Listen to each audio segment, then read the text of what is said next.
let's kick this thing off. Thank you for everyone for dialing in tonight. Thanks, Robert, for setting it up. Welcome to Stephanie and welcome to Phil. Thank you for dialing in. We're going to, well, it's also just great to see Bowen. Good on you for dialing in, Bowen. And we're going to kick the night off here. I'm going to get Cynthia to do a Rotary moment. I'm going to get then introduce. I'm going to ask Hillary to introduce Phil, because so he can fill us in on what's going on around the mountain. Then there'll be some updates.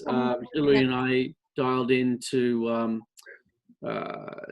our district meeting on Tuesday night. So a couple of updates there, and then you know, anyone who wants to add anything or subtract anything, we'll go from there. I think Ross will talk a little bit about recycling, and we will do some notices. But to kick us off, Cynthia, were you planning to do a Rotary moment for us tonight? And you're, by the way, muted.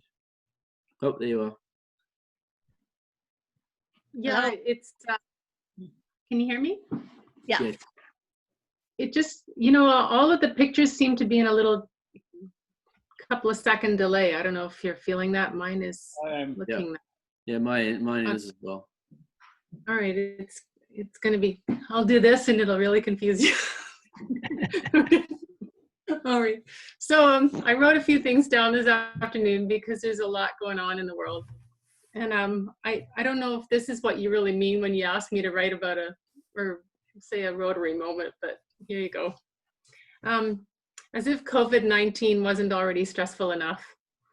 This past couple of weeks, we've seen countless news feeds on TV and social media of riots in the cities all over the US and a lot of Canadian cities after the killing of George Floyd and by the police.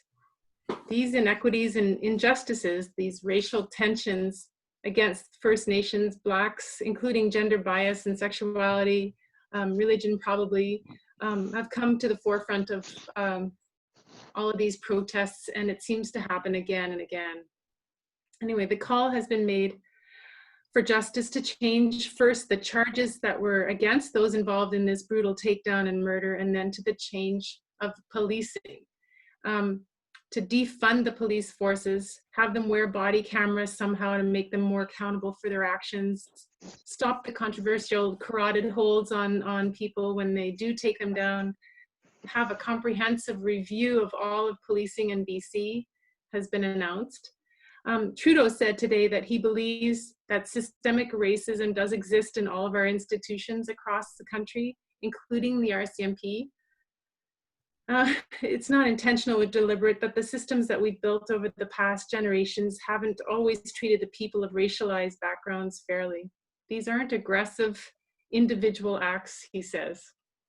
So we Canadians, we Bowenites, we as Rotarians, we want to think that we're doing it better, but we can still learn to be better. Even here, I don't see a lot of racism on the island here. It does dispirit me every now and then to hear that someone's been beaten up because they have dreadlocks, or, you know, there was a fellow that left the island about a year and a half ago or something who was beaten badly. And I don't really know what instigated it, but I know that he just looked a little different and maybe that was it. Anyway, it's happening here, and that's what's kind of upset me. And anyway, the island may not be as diverse culturally as places like Toronto, but racism exists, and we have to recognize the injustices here. We have to empathize, we have to understand, and we have to learn to do better. We have to be compassionate and do more to stop these inequities. But like Bonnie Henry says, and I think she's such an amazing example for us, be kind, be calm, be safe, has her mantra. I think it's all of our mantras. But the positive thing that I have seen recently, and I know that there's going to be a little ceremony unveiling a new sign for Bowen Island by the Squamish elders, I guess, that's going to be doing it. And that's the naming of Bowen Island. I have to try and say this name because we're all going to be seeing this word all kinds of times. The Nachtlala Quam. That's our island name now. Good, well done. That's kind of cool, I think. Anyway, I don't want to dispirit you, but it's just there's so much that we can't ignore, and I think we're doing a really great thing, but we have to be aware, I guess, of what's happening here on Island. And if we can. Oh, it's Adam. That's it. Sorry, don't mean to put a downer on the meeting. Can I add on that? Hi. I was thinking that Sure. meeting we had on restorative justice really needs to be spread much farther than just us asking and learning about it on Bowen. Like, that's just something that maybe we gotta, as Rotarians, kind of remind people that there are other ways of dealing with some of these things, and we gave it a try to learn about. So there's the positive side of, we were thinking on it already, right? Thank you, Lynn. Yeah. Cynthia, thank you. It was that was a note of inspiration. Thanks for your thoughts and for saying that. That was very good. Thanks. Hillary, we can't, just so you know, we can't see you, but because you're facing into the glare, as it were. But that's okay. But it might be interesting to get an introduction for Phil via this sort of ghostly figure on the screen. Sorry, I've just had a telephone call from Adam saying he's trying to get into the meeting. So hopefully Robert will help him. Thank you. Can you do that, Robert? Yes, it would help if he called me. Well, I wonder what I should do. He called my home telephone number and I'm not there. Do you know the 947 number, the last 4 digits, and I'll call him? I don't, because I haven't got a telephone book here. I'm in someone else's house. We'll find it for you. Thank you. And Hillary, were you? Yes, I will. Kind enough to introduce Phil. I will introduce Phil, and I'm sorry that you get the silhouette of me and Robin, but it's the only place I can plug into the computer in. Otherwise, it'll die. And I don't understand this house well enough, seeing that we only moved in this afternoon. There you are. Anyway, and I also want to say that the two people who said that they're really hoping to get in, but Allard is on a sailboat somewhere, and he was hoping to get in on his cell phone and not sure whether he could. And Jen McGowan, who's really interested in this issue, said she had a Zoom meeting at 6:30 and she tried to Zoom in a little late. So sorry about that. So I am really happy to introduce Phil. I met Phil a while ago, but I actually only learned today that he's been on the island for only 7 years. So he's a real newbie compared to, this is important on Bowen, right? How long you've lived here.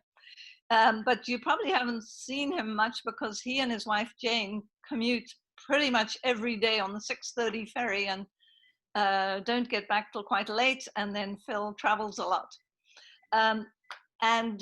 He sent me today his bio, which is amazing. Phil is a geoscientist, and he is an expert on, estuarine and marine geomorphology. Well, I had to look up what geomorphology was on the internet. And it's kind of, if you're into geomorphology, you know everything about archaeology, geography, geology, climatology, etc. And Phil is an expert on the marine aspect of it. So I am really hoping that sometime he'll come and give us a talk on geomorphology for dummies, because I would be interested in that.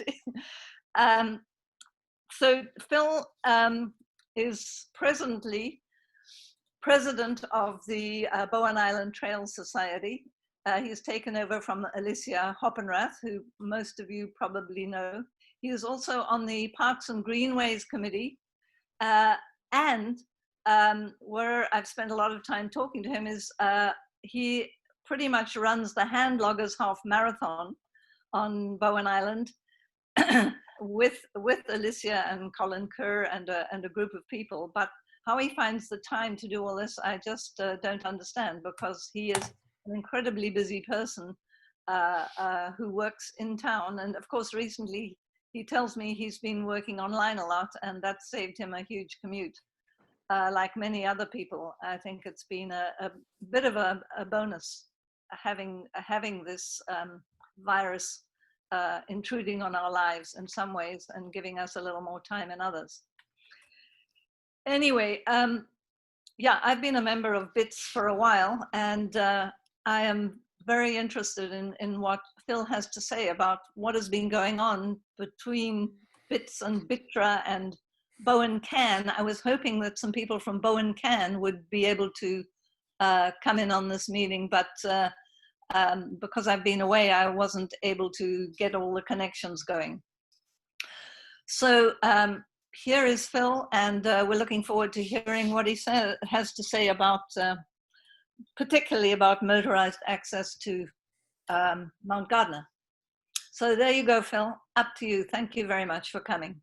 All right, thanks, Hillary, and thanks everyone for the invitation.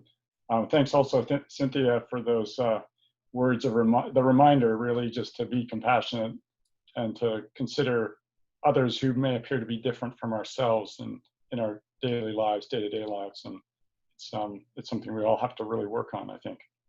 So that was a pretty particularly inspiring message. Thank you. It was. So I just want to make sure that everyone can see the screen. Beautiful. Lovely. Okay. So Bowen Island Trail Society, I'm going to, I hesitate to move away from this beautiful picture here, but I think this is on Mount Collins, this tree. It's one of the large Douglas firs that's over on Mount Collins. Tonight I'm going to talk a little bit about who we are, give a brief history of Bowen Island Trail Society, or BITS, talk a bit about our mission and vision, some of our current priorities, what are we working on as a society, and then a bit about where we stand on the issues that are facing us in terms of trails at the moment, and particularly the crown trails on the Mount Gardner block. So we founded BITS in 2016 approximately. Alicia and I developed it as an outgrowth from Handloggers Half Marathon, which began in 2014. We recognized after extensive use of the trails on Mount Gardner that there were a number of issues associated with their maintenance and need for some improvements to deal with things like erosion of the trails. And that leads into things like safety considerations for the race, but also just for day-to-day use of the trails. And I'll show you some examples of those conditions if you aren't familiar with them directly, but we'll get to those. It took us a while to get things rolling, but we had a few meetings, but then our first inaugural general meeting was in early 2017. We came together with this vision of maintaining and improving trails, helping with the municipality's vision, which was a common vision of an interconnected, integrated trail system on the island, connecting up the municipal trails with the crown trails and with the Crippen Park, Vancouver regional trails. So we began to establish a society. We drafted a charter. We elected a board of directors, and we had our first board meeting shortly after in early March. We became incorporated in 2017, April 2017. We've had a number of meetings, and we've kept regular board meetings, as well as quite a lot of activities for our members. We've grown gradually in terms of membership over the years. We've had worked with Rotary in the past to become a partnership agreement holder for the Crown Trails, and that was thanks a lot to the work that Robert Ballantyne did together with Dennis Lynn, who were both helping us understand the nature of the partnership agreement that Rotary was working on with the province at the time. We then became partnership agreement holders with the other current holders, including the Bowen Trail Riders Association and the Bowen Island Horse Owners and Riders Associations. And at that point, Rotary, as you probably most of you are aware, decided to opt out from the partnership and let the trail societies take over with that work. The group of 3 societies and associations formed a coalition, which was basically just an umbrella organization in 2018 after the agreement was signed. And that coalition was basically a mechanism to work in a sort of a more unified sense with the province, with RSTBC, Recreation Sites and Trails, British Columbia. We've been through a couple of annual general meetings since then, but the situation didn't necessarily. We made some very good progress with the coalition, but we ran into difficulties in 2019 over some differences of opinion and growing tensions with the trail riders as issues began to mount and as situations became unresolved. BITS decided to withdraw itself from the coalition because of a lack of progress with those issues. And I'll talk a little bit about those as we go forward, and just so you understand the context of what we came through. We had two of our board members basically have left BITS as a result of the issues that we were experiencing and I think our collective failure at failing to deal with those issues face on.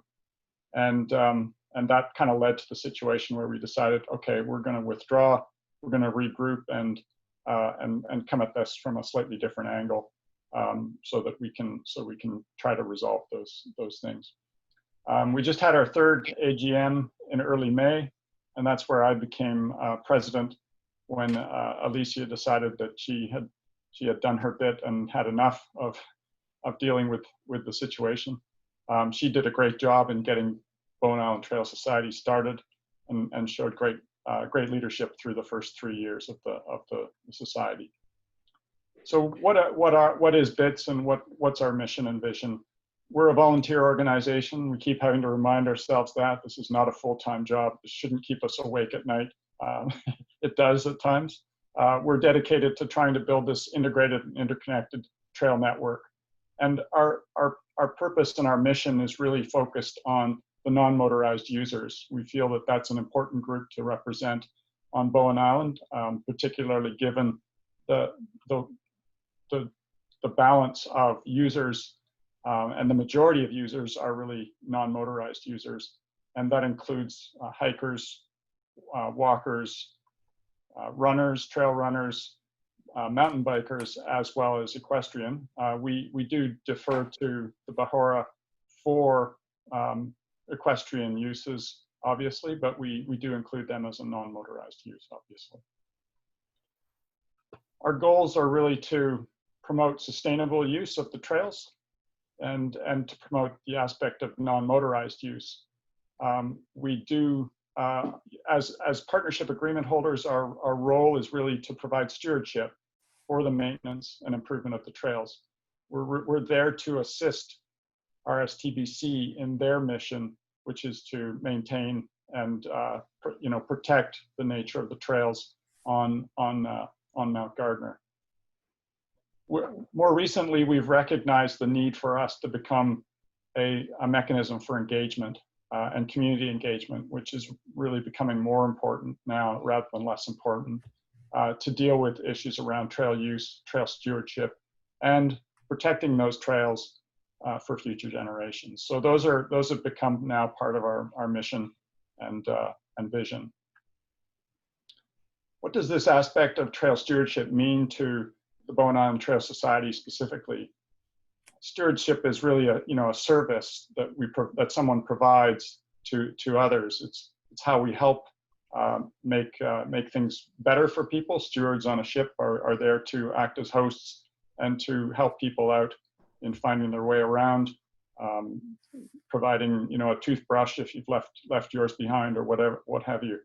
But in our case, it's about how do we do this job of maintaining trails and upgrading trails and improving those trails through the process of communication, consultation, and engagement.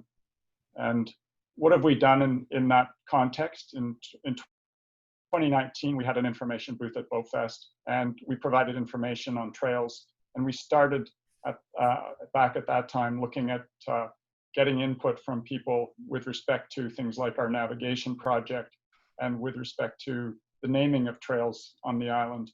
How do people identify? What are their experiences with trails? And what are the important priorities for them? We've had fairly regular communications through my involvement with Parks, Trails and Greenways Advisory Committee with the municipality. I give kind of a short monthly update to those meetings when I attend.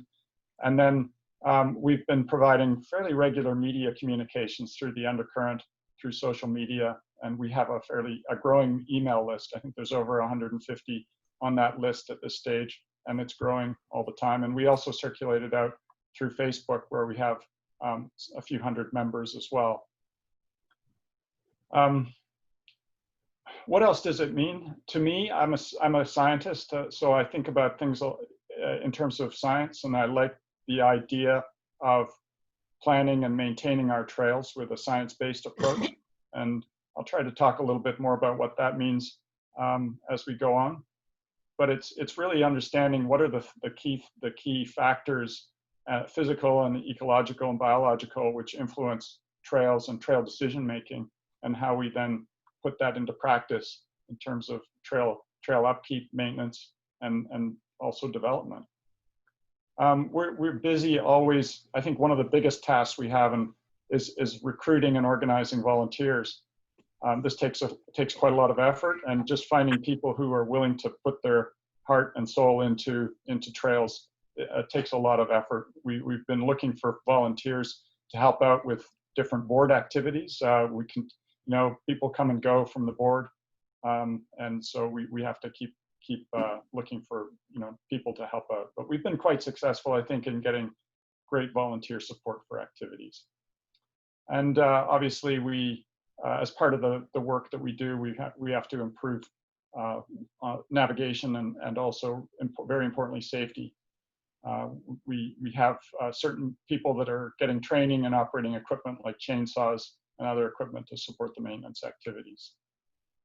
Our board of directors, currently we have a number of folks that may be familiar to you from the Trail Society. Chuck Van Hoosen, who has been the chair of the Bowen Trails Coalition. Chuck basically chairs our meetings, and he's a very active and passionate member of the society, and couldn't get along without him in bits right at the moment. He does play a really crucial role in communications as well. Our treasurer and secretary, Lisa Holman, also takes care of our mapping and is developing a really slick set of maps through outdoortherapy.ca. If you haven't seen that website, I urge you to go and check it out and have a look at the maps that she's developed. We're using those as a basis for planning the navigation project. Really great set of tools that she's been putting together. Our coordinator with BTRA and BHORA at the moment is Jessica Slater. And then Kim Ridgewell has started up as a new board member in the last year, and she is helping us with our communications. Recently at the last AGM, we also brought on Lisa Broom to help us with membership. And then we have one board member at large, Rachel Canning, who helps with wherever she can help. So that's the board. Our current projects and priorities, we have our Mount Gardner navigation project, which has been running for a couple of years, and that's really to improve signage and wayfinding on the mountain. It became pretty apparent that there were a lot of people getting lost, continuously getting lost, and with the numbers of users that come to the island in the thousands, tens of thousands even over the summertime that use the trail systems on Bowen, we recognize the need to have a fairly significant improvement in signage and wayfinding just to help with those numbers. Handloggers Trail has been on our radar since the very beginning. It's had a need, I think, for some significant improvements in terms of maintenance, and it's still there. It's still got those issues. We haven't quite got there yet. We've got a lot of work to do to plan and figure out how to do that project. It's a big one. I'll talk a bit more about that.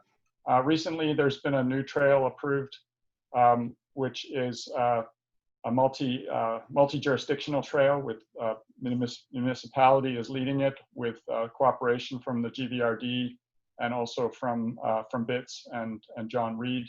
This is a trail from Killarney Lake that'll connect more directly between Killarney Lake and Skid Trail. So it'll provide a new access and I think a more scenic access to the Mount Gardner system than the current Hikers Trail, which also provides access through Skid Trail, but this will be another access point up that way. We worked a lot in 2018 and 19 on the trail etiquette guide, and we produced a fairly detailed etiquette guide, and we're working on a short summary of that, which we hopefully will be able to include with the navigation project, unveil it, and include those on the signposts and kiosks. And then, of course, we've been dealing we had some level of preoccupation with multi-use issues over the last year and a half. This is, I spoke about Lisa's mapping system, and if you go to outdoortherapy.ca, you'll find this map. And it's a slightly different, actually, I think this is the map that's on the system there. You can download it, and this is the one that we're using as a guide for developing the navigation project. It's a good system, and I know it sort of competes with the one that the Rotary develops, but it's another one that's out there, and we quite happy with it. But we've been using it in different ways. This is the outcome of one of the outreach and engagement activities where we had people help with naming and labeling the different trails, and we took surveys of people's responses and then used that to help develop some names together with BTRA and BTRA. We spent a bit of time, this is Chuck leading one of our volunteer activities on the mountain, which was the early days of the navigation project, where we recovered many of the old blazes, and we put up these nice new shiny blazes that were much more uniform and also much more visible. You can see these blazes. You can see at least two of them at any one time when you're on the trail. That's kind of how we've set it up, so that you especially in the dark or at night, you'll be able to see them if you're wearing a headlamp. And then we removed a lot of the old ones, which you can see were quite a different variety and different sizes and shapes. And we wanted to get those out of the system as well, so that kind of clean things up a bit. And more recently, if you've been hiking on the mountain, you'll see some of the signposts going in for the new navigation project. And hopefully we will soon have some signs to put up. That seems to be taking a little longer than we had hoped it would, but we've got most of the posts out there now. And these are 6-inch by 6-inch by 8-foot long cedar posts that have been shaped, and also we burned the ends of them using the technique to help preserve the wood longer for the portion that's in the ground. These are a couple of our board members here. There's Chuck, that's Jess Slater, Kim Ridgewell, just the back side of her carrying the post, and then this is Rachel Canning and Lisa Holman here in the bottom right corner. We've also taken a different approach to developing signage, and we have to have some compliant signage with RSTBC. Of course, the RSTBC is insisting that we follow their protocols to some extent on the trail entry points and endpoints, but in between, we've been told we can do what we like. So we've used the Bowen Way to come up with something that's more organically Bowen grown, and that this is thanks to a lot of work, a lot of painstaking work on the part of Bob Schultz, who's helped us with the development of the signage look. And I think these are, rather than galvanized plate, which you see here, they're going to be aluminum plate, and they'll be cut with either CNC router or water laser jet. We're trying to work with Craig Pearman of Sea to Sky CNC. We're hoping that his tools will be able to do the job, and he's doing some trials for us right now on that, so that we can really make these a Bowen product. But those will hopefully start appearing in the not too distant future on the signposts. In addition, we do some routine maintenance volunteer activities, work together with BTRA to cut fallen trees, windfall, and also do maintenance on certain segments of the trail. This is a section of Handloggers Trail. You can see here the loose cobble and rock, which essentially makes these portions of the trail much like creek beds in the wintertime. And we're coming up now with a more comprehensive plan as to how to deal with water and erosion issues on those trail sections. Here's some more examples from Handloggers over on the north side of the trail, showing exposed roots, but also lots of loose and angular cobble, which makes footing and basically makes it unusable for things like horseback riding or mountain biking. And I mean, I like it from a running perspective, but I'm kind of different that way, I think, relative to your average trail user.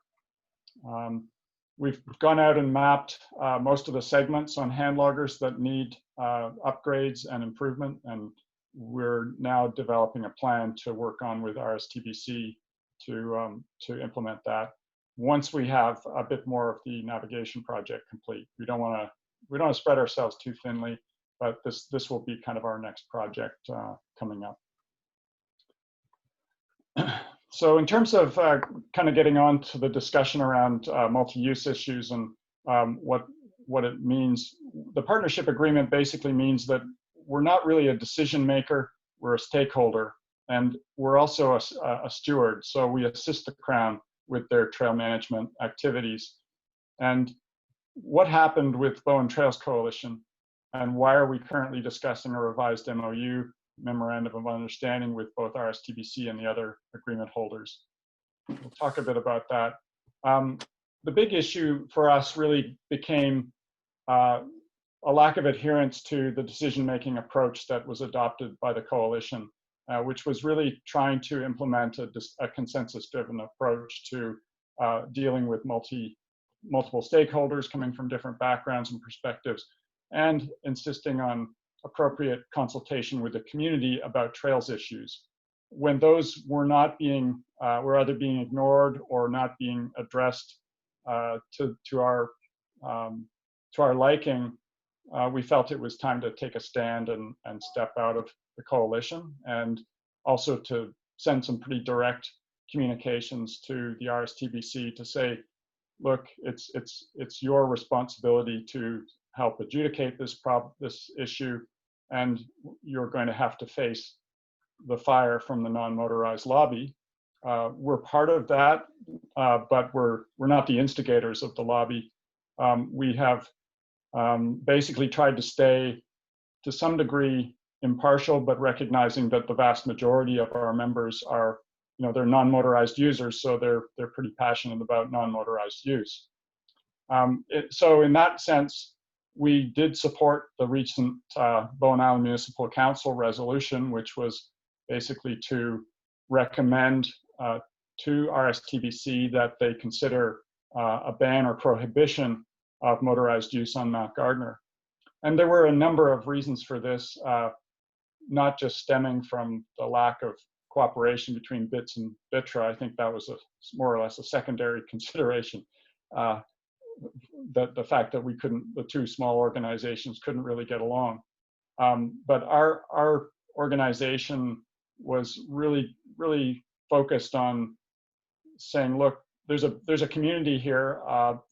within, you know, which is Bowen Island, which is unique and has unique perspective on the trails and on Mount Gardner. And they need to be brought into this discussion about use and development.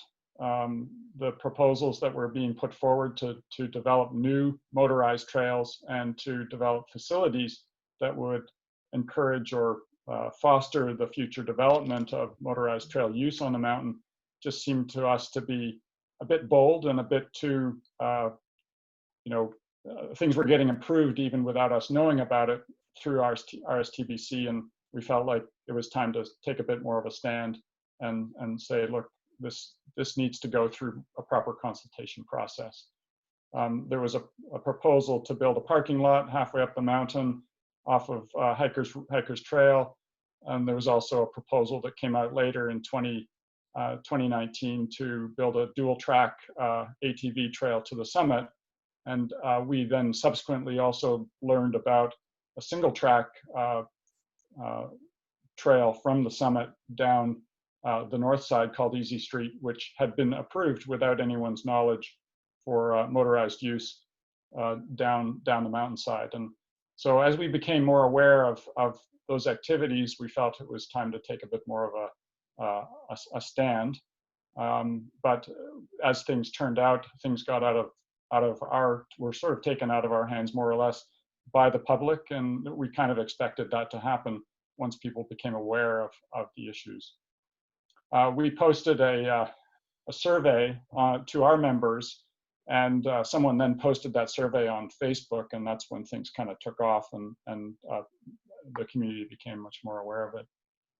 So steps that we've taken beyond that really are just to continue to work on what we consider to be helpful and useful projects, communicate our actions and communicate them in a positive light, rather than dwelling on negative communications and arguments and things like that. We're trying to stay out of that, but recognizing that we are working with other partnership agreement holders, but we also recognize that there's a need for a broader group of people to be involved in that, including the municipality, including BTRA, and also groups like Bowen Nature and the Conservancy group on Bowen. So those are additional considerations.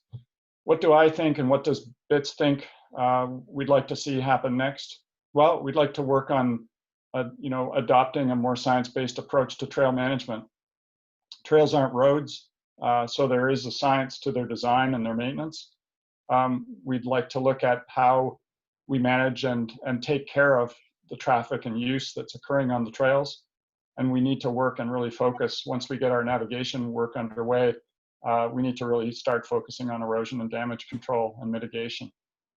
That's going to take both education and training, education of volunteers to make sure that people have the skills to do the work that's required to build trails or improve trails to a state where the damages have been mitigated, as well as education of public groups that are also interested in the trails.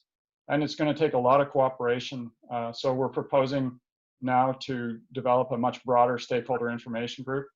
And I particularly would like to see us do some planning, some forward looking as to what do we really want for Crown Trails on the island, and bring that stakeholder information group into that process, and use that as the way to decide how to move things forward in a cooperative way. So I'll close it there. That's probably way more time than I should have taken to walk you through this, but that's an update on BITS. Thank you very much. Thank you. Yeah, thank you. Do we have questions for Phil on this, or comments on what has been going on? Cynthia, you are a user of trails. Do you go on trails on your motorbike? No. No. No. Would I do it? I wouldn't want to go on the ones that I could possibly run into human beings walking. I do feel that there might be a place for some motorized trails on the island, somehow parallel maybe to these walking trails. people are riding out there. I know that. I don't have that kind of a motorcycle. Mine's a little bit too big. So I can understand why it's really fun to do it. I also know that there is a problem with it causing sparks and high fire times. So we have to be really, really wary of motorcycles on the trails when the firing, what do you call it? The burning is at high risk. So, but I wouldn't want to completely say I'm not against it. I think it would be fun and I would love to be able to do it. Mm-hmm.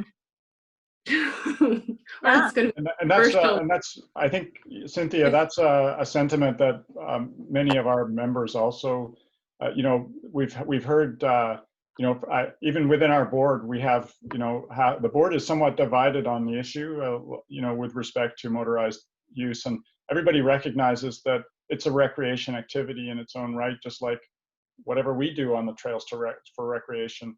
And who are we to say that they shouldn't have the opportunity to use those trails? Yeah. I think that what we do recognize, though, is that there is a full spectrum of perspectives on both sides of the issue, and they go to extremes. And that makes it challenging to find the common ground, to find the compatibility.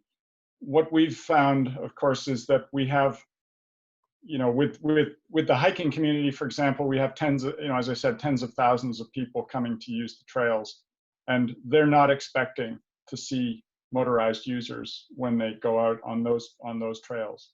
Yeah. Generally speaking, most of us that use the trails regularly on Bowen, you know, have said and recognized we'd probably turn a blind eye if it was just a small handful of Bowen Islanders using the trails for motorized pleasure.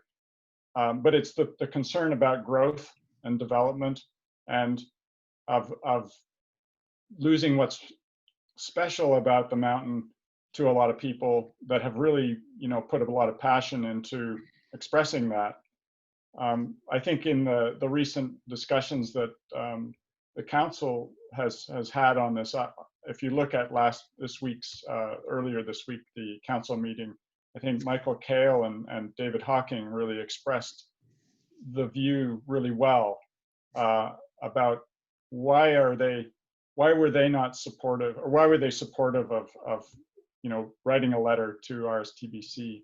It was you know, the idea that we've developed a certain brand on Bowen as a retreat and as a place, a haven for people to come and seek peace and tranquility in nature.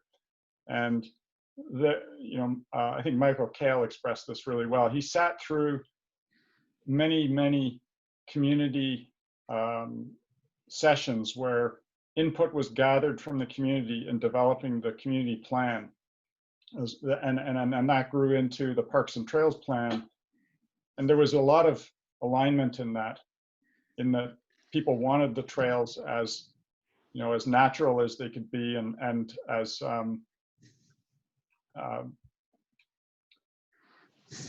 and they wanted to have, you know, that kind of special escape for people that not only for Islanders but for people coming from off island using B&Bs, tourists and so on.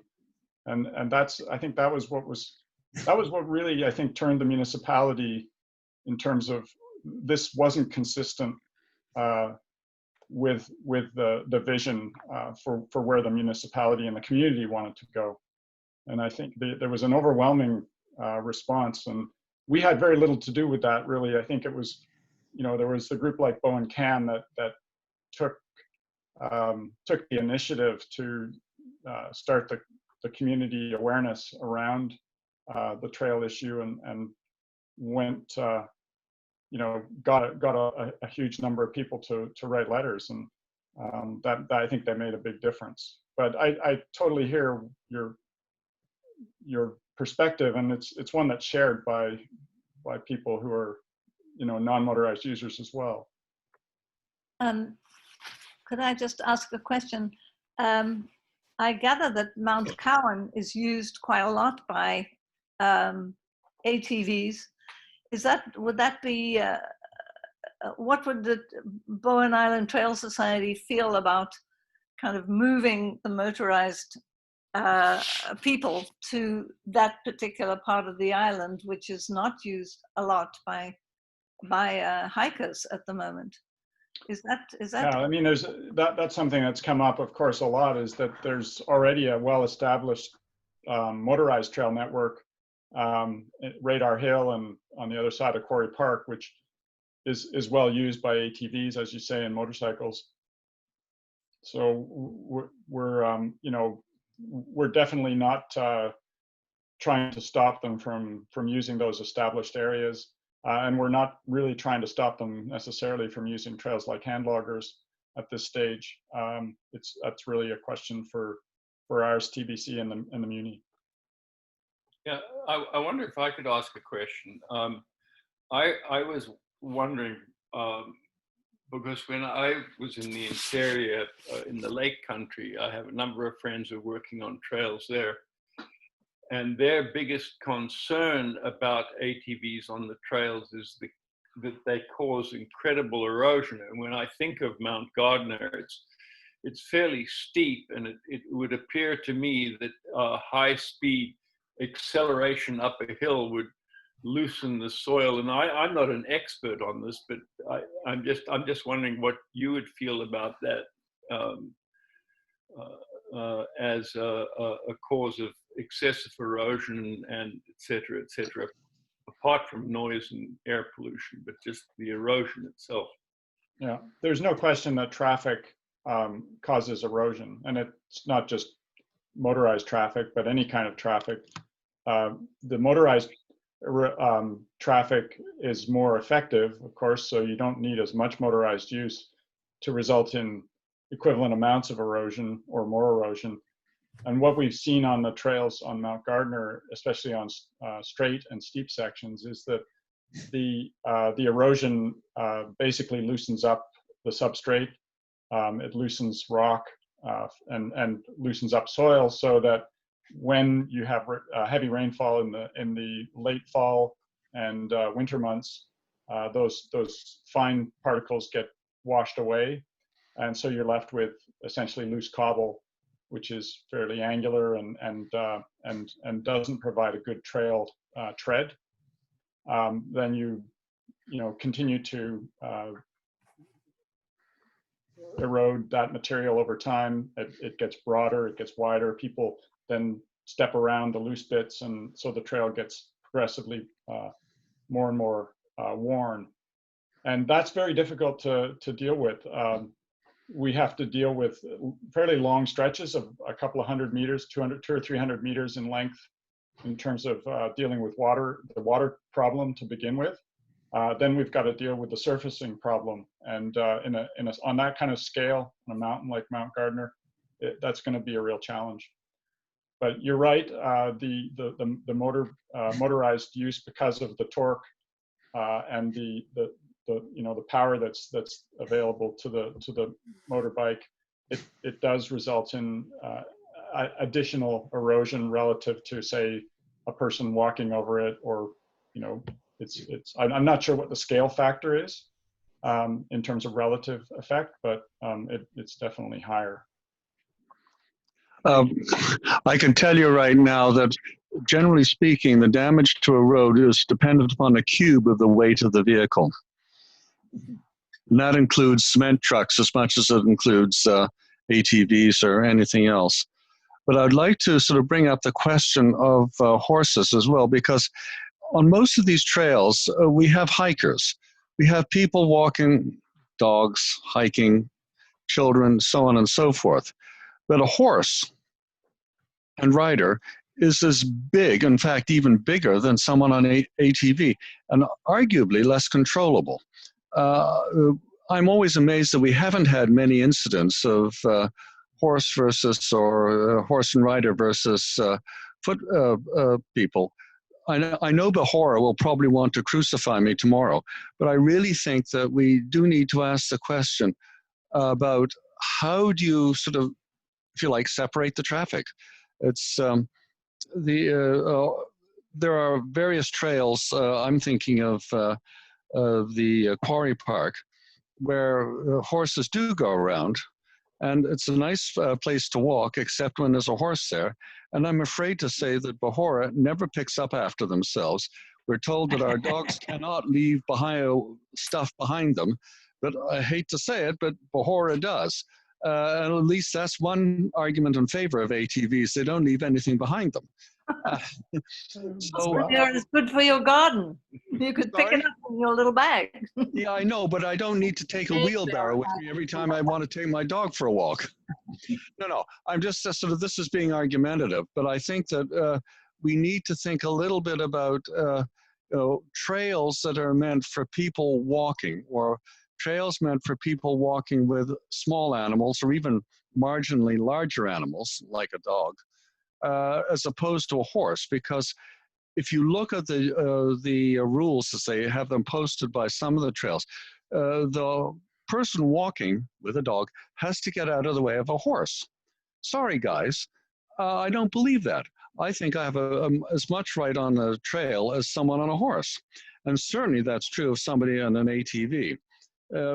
We need to get some kind of understanding of who's using these trails, to what extent, and to what extent do they have to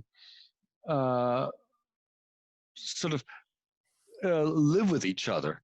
And that it's not just a matter of sort of saying, oh yeah, people walking their dog have to get off the trail to let a horse pass by. I'm not certain why I have to do that, but I certainly don't want to get off the trail to let a horse pass by and then have to step in a large pile of rose manure. I'm not Yeah, sure. I would leave. I guess I would leave that for someone from Bahora to answer. I know. I agree with you. I mean, when Bahora was busy selling horse manure, we used to go and buy bags of it. Yeah, I think that on Mount Gardner, the situation is interesting because Bahora is actually a partnership agreement holder, but they don't use the trails on Mount Gardner. So it's kind of that's an interesting situation in itself. But I think the reason that people give way to horses is that they are so large and they are they're a beast, you know. So they have an element of unpredictability about them. This is very like the rules of the road for yachts and tugboats. To be honest, tugboats are so large and stupid, and people sailing a 26-foot sloop have a much better understanding of how to get around. But I think that, and there are certainly cases that I've run across in various trails where basically Bahora has taken the attitude, or the person riding anyway, has taken the attitude that they have right of way. Well, I'm not entirely certain that's the case. If I had had children with me, that would have been a real problem. No, I don't. I also have a very small dog who really takes exception to horses, but that's another story. I think that there should be trail. The way the trail should be allocated is there are some walking trails, there are some horse trails, some ATV trails, although I'm not entirely certain I agree with even the concept of ATV trails, because not so much I disagree with people who live here on the island wanting to use them, but this is the closest piece of real estate for someone who owns an ATV in North Vancouver. And guess what's going to happen?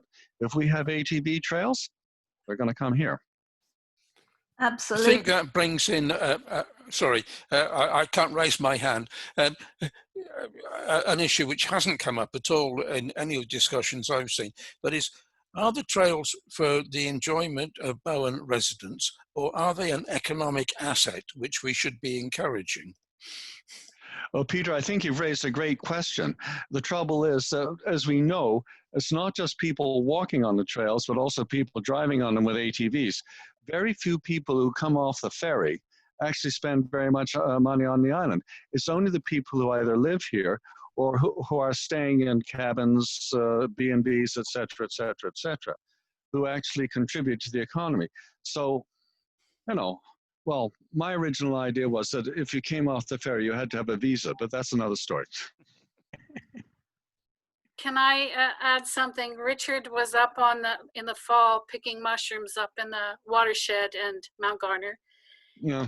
and got a flat tire. called me to come up. And while I was up there, there was 3 big trucks there, and darned if big trail bikes didn't come down to mount back up on these trucks and go. And the one gentleman saw that we were having trouble getting the jack to lower the tire to get it out, and came over to help us. And I kind of asked him, like, are you allowed to be on those trails? Like, aren't those like walking trails? And he says, oh, he was part of the association, and he was all proud that they'd built a bridge up there. And those people that had just left were from Squamish, and he was giving them a tour of Mount Garner and stuff because it was such a challenging trail. And that, oh, they had every right to be there. And I guess I was just like gobsmacked. So I said, our son is really into trail biking, but he goes up to Squamish and Cultus Lake and that kind of stuff. And he said, oh, well, if he wants to learn about Mount Garner, I'll take him up. Here's my card. Like just get him and give me a call and we'll give him a tour. And I'm like, whoa. He says, oh, I do it to lots of people from Squamish and friends in town and stuff like that. I give them tours of going up Mount Garner.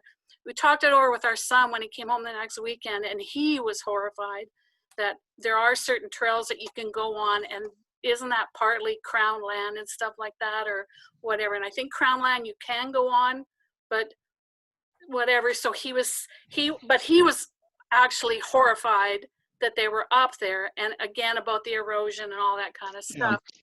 Well, Lynn, I think you're right. I mean, I think that they're not allowed. Phil, what is your attitude to all this? What do you feel about BTRA? So I think I agree with Lynn in the sense that the promotion of motorized use on the island is a concern, because with increased awareness, it will become more of a magnet, just like increased awareness on the part of the hiking community. So that what that will lead to is a greater demand on the trails. It will lead to greater problems associated with erosion, and the perception of that erosion and damage is very different in the user groups. If you ask someone from BTRA about the condition of Handloggers Trail, they say, oh, there's nothing wrong with it. It's perfect for motorized use. But it's certainly not in a good condition for walking or hiking. It is a big concern, and you know, a lot of the people raised that as one of the key concerns associated with the motorized proposals, was that BTRA was really actively promoting it, and yet they deny it in their public statements. They say, we're not doing anything to promote it, but that's not really the case. They're running workshops. They're running. They've done a number of posts, YouTube posts of videos. They've posted those to other motorized groups, which have hundreds of thousands of members. So it's a big concern, because right now we've got a small user group on the island, which is somewhat manageable, but as you start to get more and more people coming and recognizing that there's a resource here, it will get used. And if you build facilities for them, it will become even more of a magnet. So that's my view, and that's one of the reasons why BITS was saying, look, you've got to bring this to the attention of others on the island. You can't just unilaterally go and do this. Yeah. I just have one question. I noticed that the Bowen Island municipality passed a resolution supporting the non-motorized use of Mount Gardner, but then I saw that they are not going to actually send their resolution to the province until they have spent time talking to BTRA. Have you heard that BTRA is going to actually make a presentation to the council before council sends this resolution to the province? Yeah, I probably could have showed you some of the detail of that in the presentation, but the first meeting was held in late May, which was where the resolution was passed unanimously by council, that they were going to provide a recommendation to RSTBC to ban motorized use. Well, as soon as BTRA got a hold of that. They went to the mayor and they asked to, withdraw the resolution, and could they have a delegation and provide a presentation and reconsider, which is what they did on Monday night's meeting this week. Oh. So that's why I suggest, if you want to see, just go back to 2 weeks prior. I think I can give you the dates. I'll send you an email with the dates. The first meeting was held. There were presentations by a number of groups supporting the idea of the resolution. Then they had a discussion and they voted unanimously to write a letter. So they started writing a letter. Then BTRA got involved and started asking for them to rescind the resolution. And in the end, it became a 6-1 vote, I think, to pass the resolution again. And so now they're hopefully finalizing the letter, and we'll send that. Oh, but good. Even when that's sent to RSTBC, there's no guarantee that the province will accept it. So it may need to go to higher levels if that's what the community really wants, which it seems to be. It seems to be that there was a very large group of people who spoke out, and the very vast majority of them were very opposed. And Tom Blackbird did say that they give special recognition and weight to a municipality when there's a municipality involved, and the municipality is quite clear about its position. Yeah. With regard to the business of people bringing business to the island, the late Piers Hayes, and the founder of this club, along with Bon, was really clear that other than friends and family, about 60% of the visitors to the island come for those trails. So in fact, it does bring business to the island. It's probably a very important part of the business. And those people are not motorized users. And probably if this became known as a haven for motorized use on the island, its attractive features for hikers would diminish considerably. Absolutely. Absolutely. The tourism statistics from that's the tourism kiosk indicate in recent years that there are probably about 30,000 visitors over the summer that come, and something like 70% are trail users. That the people that actually check into the tourist info kiosk and talk to the people there. So it's a very high percentage. There's something else. But People move to Bowen Island for the special values that are here. Many of those values are represented by the quality of our marine environment and our mountain environment. And for people who live in the lower mainland, to be able to, for the price of a bus ticket and a ferry pass, come over to Bowen Island, they have this wonderful natural experience, which represents the kind of things I think the majority of Bowen Islanders are here for. And what I'm seeing Phil and his group do is produce a really quality experience for those people. When we became involved, there were real complaints about people getting lost up on the mountain. That's why we became involved in the first place. And when I look at, when Phil showed you those blazes, they're wonderful. They're reflective blazes. If you've got a headlight on in the dark, you'll spot them in a second. Those posts are Crippen Park quality posts, but even more so, they are designing them to fit with the aesthetic of Bowen Island. Is beautiful, the work that they are doing. It is quality work, and it enhances what the mountain has without taking away the natural values. I think it's beautiful what they're doing. It's marvelous, and I celebrate it. Me too. Absolutely. Phil, thank you so Thank you, much. Robin. This has been really interesting, and I of course have some more questions, but I can always just ask them privately. But it's been really, really interesting, and I think we all agree. Cynthia's gone; she had another appointment, but we all support you very much in what you're doing, because many of us are trail users. Yeah. And Rotary's been so involved in the whole thing. And in fact, funny enough, today we are printing our new trails guide, and that map you showed put out by Lisa and Jeff was very important in changing our map of Mount Gardner. Rob Wall, who does the formatting, didn't want to use their entire map, which they had proposed he could use, but because it spoils the color of our trails guide, so we had to just sort of add some things to it, but it's been so useful.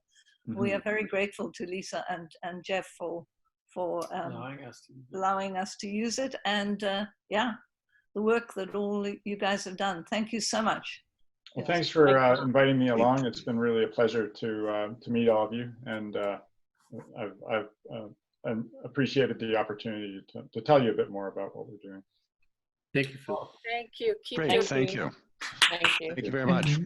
Hillary, don't forget to get him back to give a talk on that. Oh, about geomorphology. And Yes, absolutely, exactly. please, Phil, we'd love to hear about it, particularly Absolutely. as it's related to Bowen Island, you know, with the whole marine stuff we're doing here. Yeah, well, I was really impressed with, I'm just so impressed with all the work that's been done, you know, on the island, and the people that are here, like Bob Turner, who Yeah. Incredible. put amazing stuff together. It's really high quality, very professional.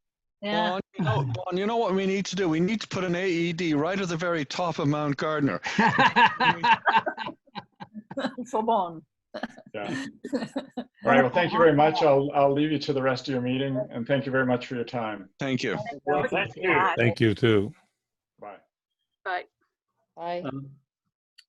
Folks, thank you.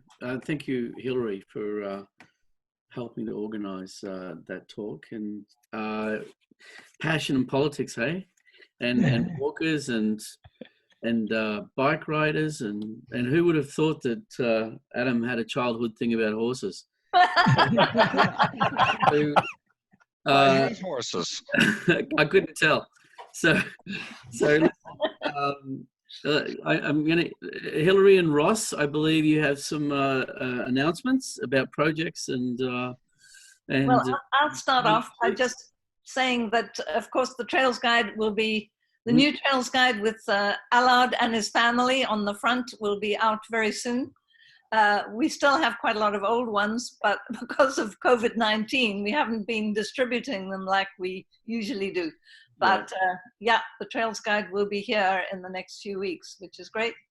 Yeah. And as I said, the Run for Rwanda will be a virtual run. I've got to get going on a lot of the work associated with it, but it's Hillary, how does the walk me through? I can't visualize a virtual run other than someone running with their iPhone. So. It does sound very weird, doesn't it? Yeah. But what is going to happen is there will be a week of virtual run. That means anyone who cares to register will be able to run or walk 5 or 10 kilometers during that week. And that's all we ask them to do, is register and do the walk. And then they can sign into the website and produce a photograph of themselves walking or running, and even put in a time that they took to do it. There is no race, of course, but there are draw prizes that will be handed out to people who register. It's just a way of really raising money for the Rwanda project. And evidently it does work. It remains to be seen, but some of our sponsors have said they're willing to put their money where their mouth is, so that'll be great. And we'll see how it goes. It's going to run between the 22nd and 29th of August. Listen, Damien, the virtual run means that you can do the 10K in 27 minutes, bud. You'll be receiving my application, and I expect to be doing it in 27 days, not 27 minutes. But I'll still come up with my application fee for the run, though, Robert. Well, that's what it's all about. The $20 to register will get us through the whole fundraising for the year. Yeah. Anyway, we'll emails will be going out. So runners are more truthful than fishermen, huh? I thought he was going to say 22 minutes personally. I wouldn't joke when it comes to running times, Robin. I know I'm smart enough for that, mate. Okay, Ross, you have something to say about the recycling project. I do, but first of all, do you have those sign-up sheets available to send to me? My son and daughter-in-law want to do the 10K and 5K respectively. Oh, great. No, we will have them. I think July the 1st is when Okay. the registration will start, and it has to be done online. It Okay. cannot be done any other way. Thank you. Yeah. Okay, Bowen Island Recycling Depot, July 7th and 8th and 14th and 15th. Here's the official sign-up sheet. Hope everybody can read that. Got it.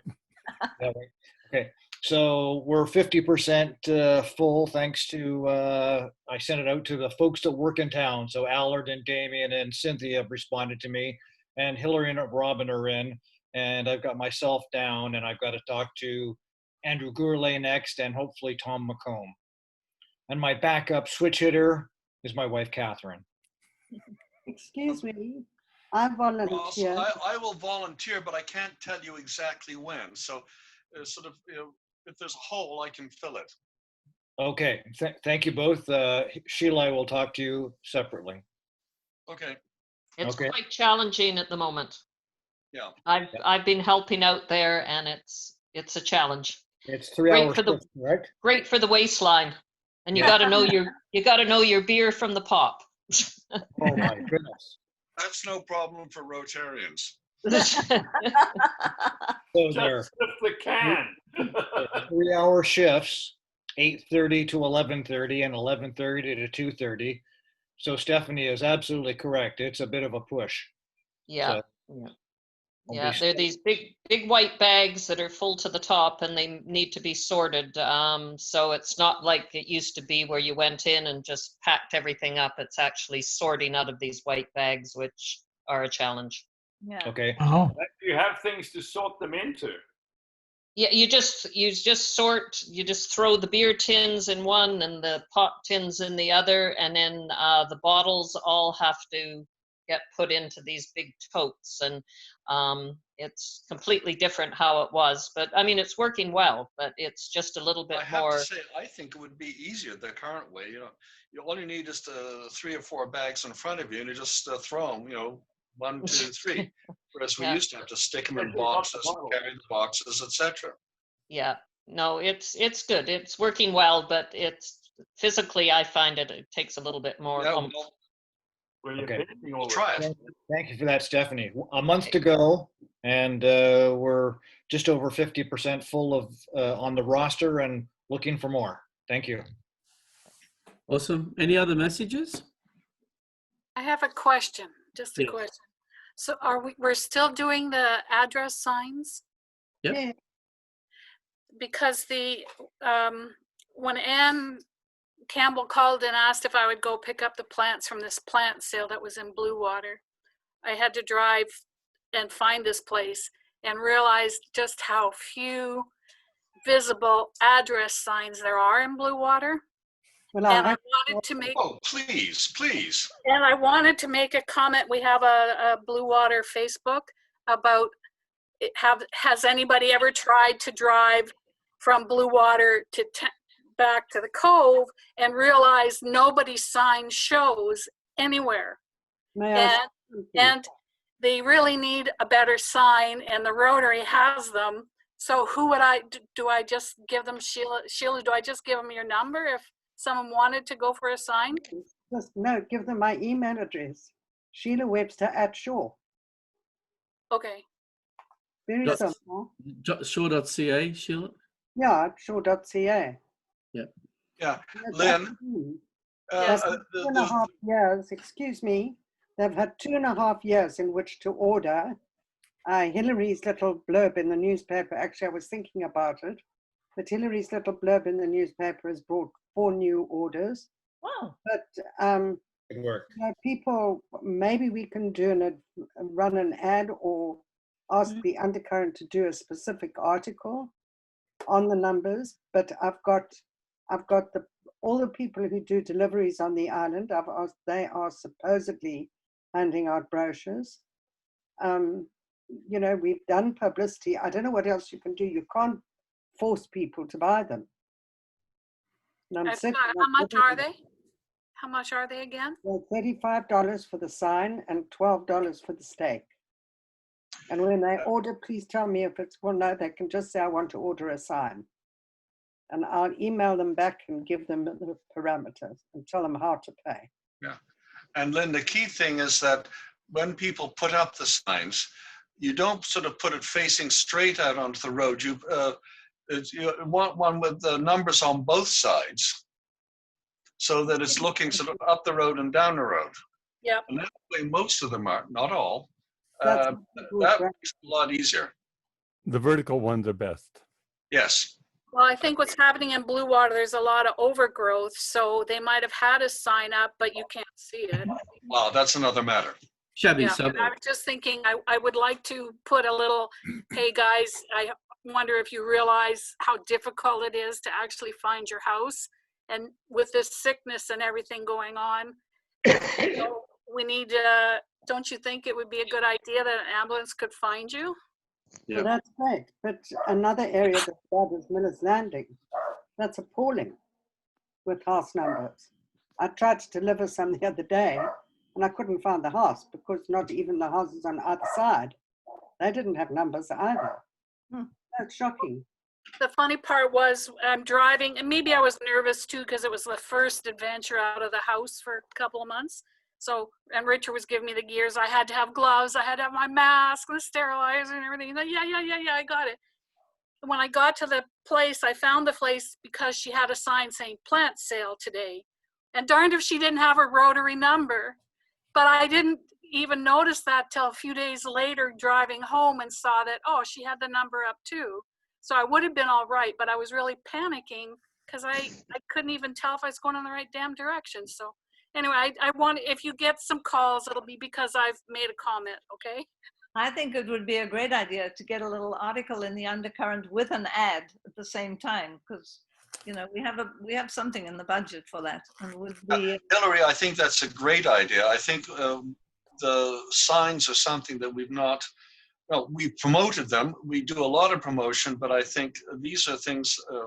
Well, just like the AEDs, these are public safety items, and really need to promote them. What about the Bowen Facebook page? Because there's certainly a lot of people that look at that. I mean, some of us don't use Facebook, but some of us don't read the undercurrent. I mean, the trouble is, there's got to be a whole spectrum. Mm-hmm.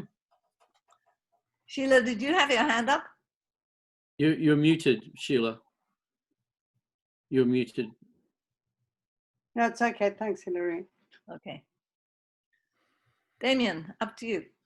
Okay, so Hillary and I dropped in on a meeting on Tuesday for the presidents and incoming presidences. Is that the right word? Presidences. You know, basically there was the new district governor talking about what's going to be happening next year from his point of view. The district conference that got cancelled this April in Vancouver. Basically the next one is in Trail. So it's in May 2021. So he was talking about that. There were other presidents there just checking in and letting people know what's going on with their clubs. Obviously, it's an interesting concept for the clubs that have the breakfast meetings and the lunch meetings or dinner meetings. That they're not necessarily, they're both. The response was that it was interesting having more, in some clubs, more people are dialing in on the Zooms than turning up at the meetings, and other clubs it was the other way around. So what was talked about was also how this COVID thing has opened up the ability to get great speakers from anywhere, opposed to getting them here to the island and meeting people and rushing for the ferry and all that sort of stuff. It's something that I know that we could take advantage of. I can see sort of Robert sitting there saying, I told you so for the last 10 years, you guys. But it's true that there's no doubt about it. For some people, the Zoom thing, is comfortable and it works well. And I can see the absolute value in it. But I also miss giving all you guys a hug too. So and I think Right. there's something about the human element that can't be replicated. On that note, we have to talk about in a couple of weeks' time. What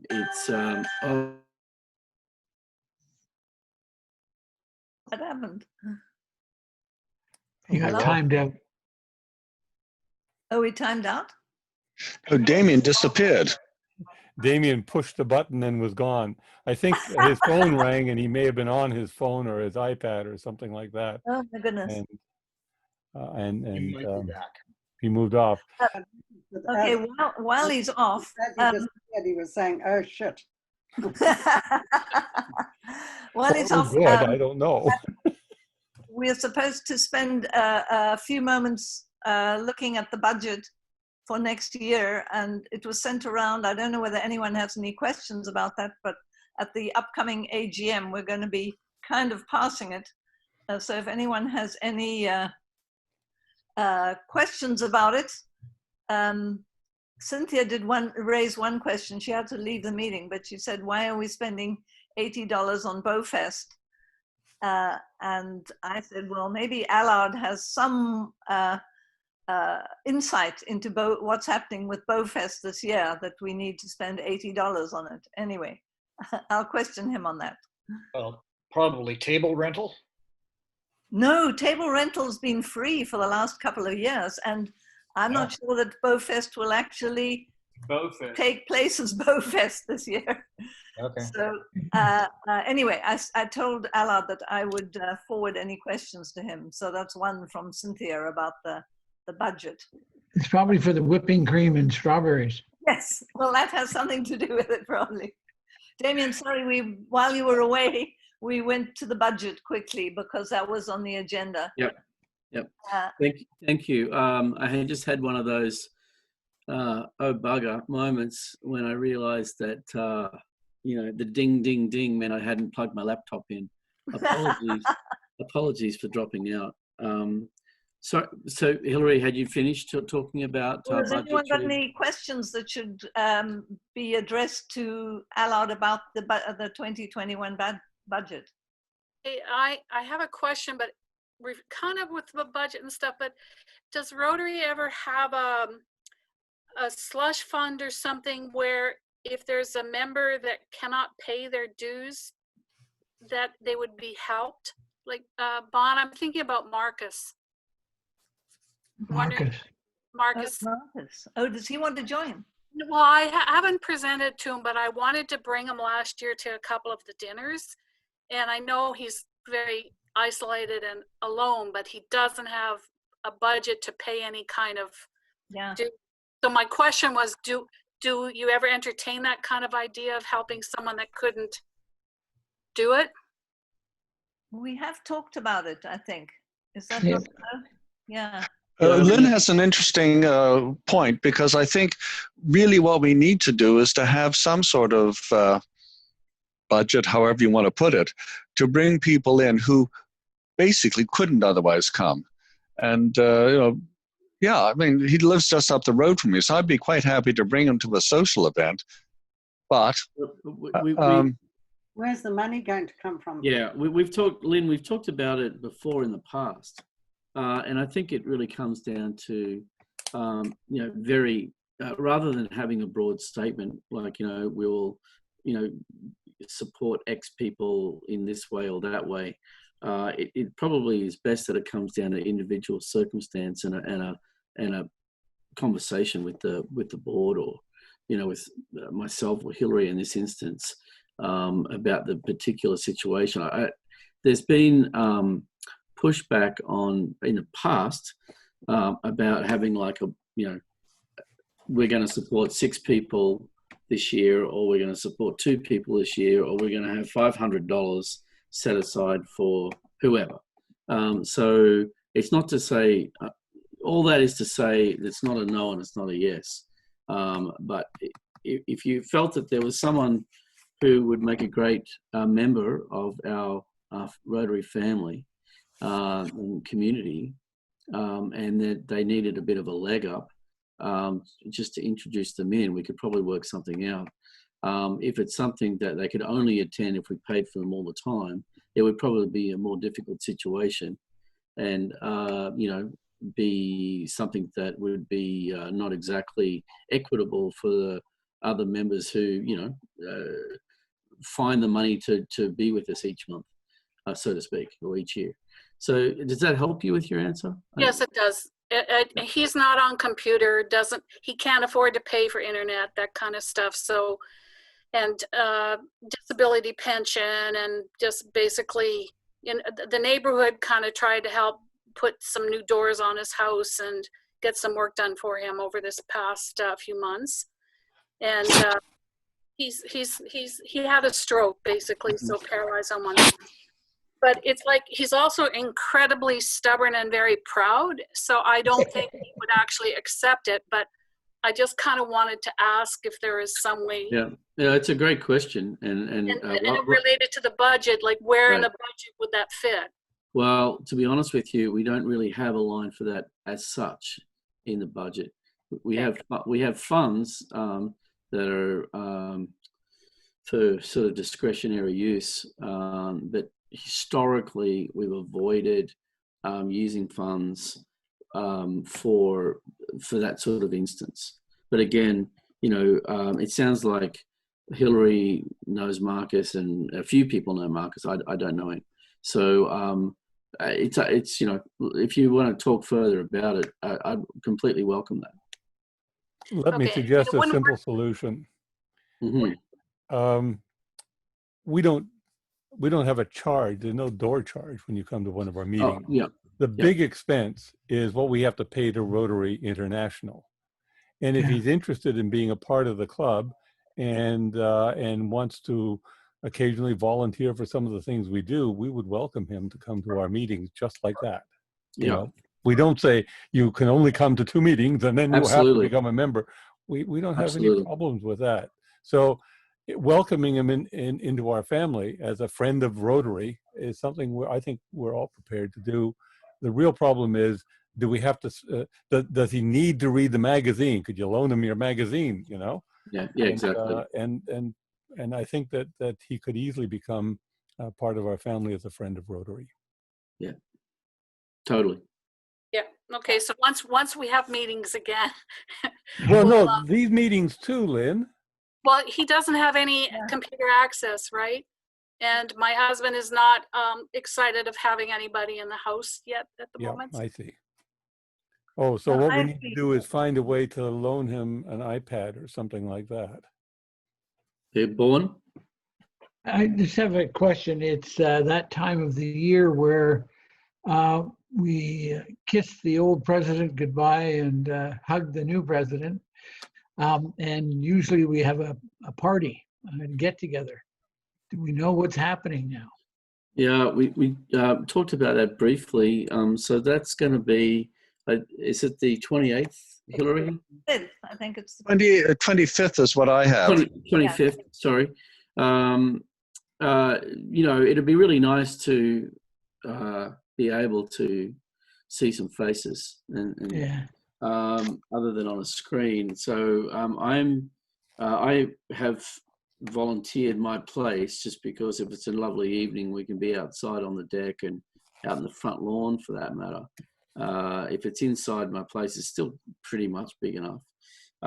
So if there's either that, I don't think it would work in any restaurant right now. The only other thought was down in Crippen Park in one of the shelters there. one of the other cover shelters. And if anyone has any other ideas, please let me know, and it'd be welcome. I was hoping to talk to Catherine, actually. I planned to drop into the chemist yesterday, but I never did it. I was away for the day, as it turned out, to have a chat with her and ask her if she had any vision. I don't know if you talked to her at all, Hillary. And I talked to her the other day about it, and she said she was going to get in touch with members and see how they felt about having a face-to-face party on the 25th. Okay, great. So I'm surprised she's not at the meeting tonight, but she's very tired. She said it's just so exhausting doing the whole COVID thing at the pharmacy that she gets home at night and all she wants to do is go to bed. Yeah. Well, I, for one, would like, for what it's worth, I would love to see some people in the flesh. And if we were able to do something, I think that'd be great. That would be my first preference. And I don't know how everyone else feels at this point. Damien, maybe at next week's meeting, because I know we're having a meeting next week, right. we can actually make final yeses or nos to That's it. right. Yeah, we've got Chris Offer coming next week to talk to us about the International Rotary Peace Scholarship programs and what they're doing around the world right now. Yeah, that's next week's talk. It'll be quite interesting, actually. I'm looking forward to it. Any other questions or comments, people? Nope. No, I just want to thank Hillary for inviting me in tonight. I really enjoyed the talk, and hope to see you all again soon. Yeah, it's a real pleasure. Wonderful, Stephanie. Yeah. Stephanie, thanks so much for joining us. It's been a pleasure to see you, and I hope you can dial in again at your convenience. We'd love to see you. That'd be great. Thanks, Damien. Okay, I'll see you guys for now. Yeah. I would like Bowen, go for it. I just, I'm looking at all these wonderful people that I know on my screen, but I was talking to my son the other day, Jason. He and his wife are going to come and stay with us for a month after the baby's born.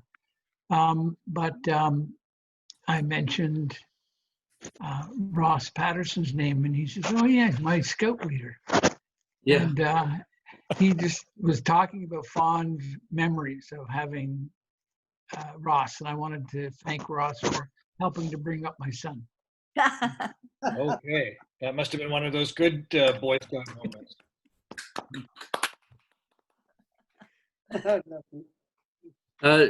Bowen, was that Jason? Yeah. Did he develop Ross's sort of thing for old cars? Has he got the affliction? Yeah, I didn't have that. Yeah, well, he's got a lot of nice things. Yeah. When is the baby due? I think it's July the 14th, and so their lease is up where they are, and it looks like they asked our permission. We'd volunteered before they could come and live upstairs, until they find something. But we have competing grandparents, not competing, but other grandparents. And so what they've decided to come is they're going to live with us for the month of August. Then September, they're going to stay with their parents. And then they're coming back in October to us. And they said until they find a place. It's called spreading the pain of a newborn baby equally. No, that's lovely to have them, but are you sure you want to be up every time the baby cries? Tremendous advantage is we have a separate house for this thing. That's great. That's sort of a milestone I'm yet to get to, but one of the milestones that was completed for me last week was Anna was graduated high school on Friday, and so she's the last one at school. So there's one of those life moments that all of a sudden you're like, holy moly. School's out of your life, I know the university to come, but No, there were several graduates this year from Bowen, all of whom I hope will do very well. Yeah. The only thing back to Bowen and grandchildren is about 2 or 3, they come when you're lying down trying to sleep, and they come and open your eyelids and say, "Are you asleep?"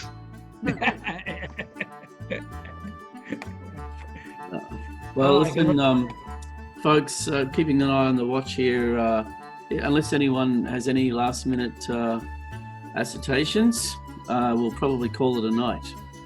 Anyone else? Robert, it's Peter, can I have a quick chat with you when everything else is over? Yes. Robert, thank you very much for putting us up. Thank you very much. Good night. Good night, Sheila. Good night, Roscoe. Night, Ross. Good to see you. Good night, Robert. Thank you very much. Take care of yourselves. guys. Night, Damien. Night, Damien. Good night, everybody. Night, Bowen. God bless. Bye-bye. Good night, Robert. Thank you very much for doing the techie work. My pleasure. Thanks, Rob. Thanks, mate.